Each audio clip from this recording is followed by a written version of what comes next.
প্রিয় শিক্ষার্থী বন্ধুরা, ৭ জন বীরশ্রেষ্ঠের মধ্যে ৩ নম্বরে আছে মুন্সী আব্দুর রউফের জন্ম পরিচয়। জন্ম ১লা মে ১৯৪৩ সাল। জন্মস্থান ফরিদপুর জেলার মধুখালী থানার সালামতপুর গ্রামে।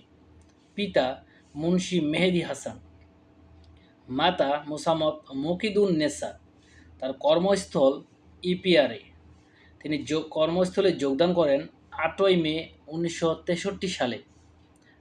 কর্মস্থলে তার পদবি ছিল ল্যান্স নায়েক। মুক্তিযুদ্ধ চলাকালীন তিনি ১ নং সেক্টরে ছিলেন। তার মৃত্যু হয় ২০ এপ্রিল ১৯৭১ সাল। তার সমাধিস্থল রাঙামাটি জেলার রিজার্ভ বাজারের কেন্দ্রীয় শহীদ মিনারের পাশে। নেক্সটে থাকছে মোস্তফা কামালের জন্ম পরিচয়।